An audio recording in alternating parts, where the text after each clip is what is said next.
టీడీపీకి జనసేన అధినేత పవన్ కళ్యాణ్ పెద్ద కోవర్ట్ అని వైసీపీ నేత పోతిన మహేష్ అన్నారు.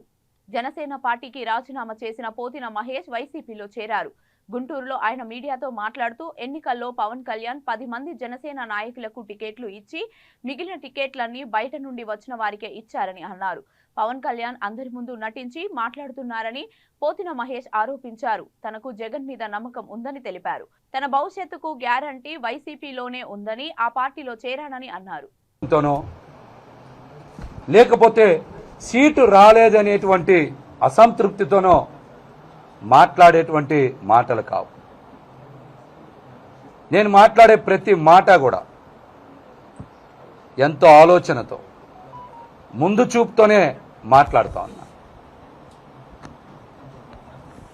నాయకుడంటే ఒక నమ్మకం, ఒక భరోసా, భవిష్యత్తుని ఇచ్చేవాడిని నాయకుడు అంటారు. నటించేవాడు ఎప్పటికీ కూడా నాయకుడు కాలేడు.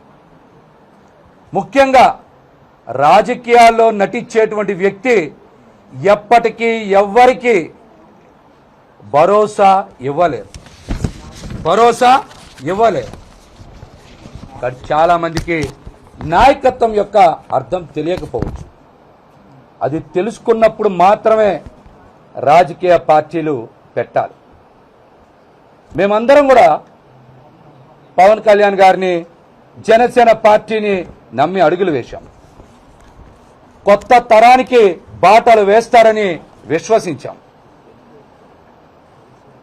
వారు ఏం మాట్లాడినా, ఎలా ప్రవర్తించినా రాజకీయాల్లో మార్పు తీసుకొస్తారని, కొత్త తరం నాయకత్వాన్ని ప్రోత్సహిస్తారని, తయారు చేస్తారని నమ్మాం.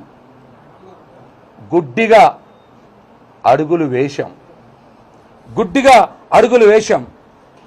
ముఖ్యంగా యువ రక్తం పవన్ కళ్యాణ్ గారు ఏదో చేస్తారని, మార్పు తీసుకువస్తారని 2014లో పోటీ చేయకపోయినా 2019లో పోటీ చేసి ఒక్క స్థానంలోనే గెలుపొందిన 2024లో అద్భుతం జరుగుతుందని, ప్రజలకి మేలు చేస్తారని మేమందరం కూడా ఆశించి భంగపడ్డాం. ఈరోజు జరుగుతున్నది ఏంటో, జరిగిందేంటో మాకెవరికి అర్థం కాక పిచ్చెక్కి మేము జుట్లు పీక్కుంటా ఉన్నాం. కానీ మా నాయకుల్లో మాత్రం స్పందన లేదు. ముఖ్యంగా మా నాయకులు పవన్ కళ్యాణ్ గారు రాష్ట్ర ప్రజలకి, అదేవిధంగా కాపు సామాజిక వర్గానికి, కాపు యువతకి, నాలాంటి కొత్త తరం రాజకీయ నాయకులకి నిస్వార్థంగా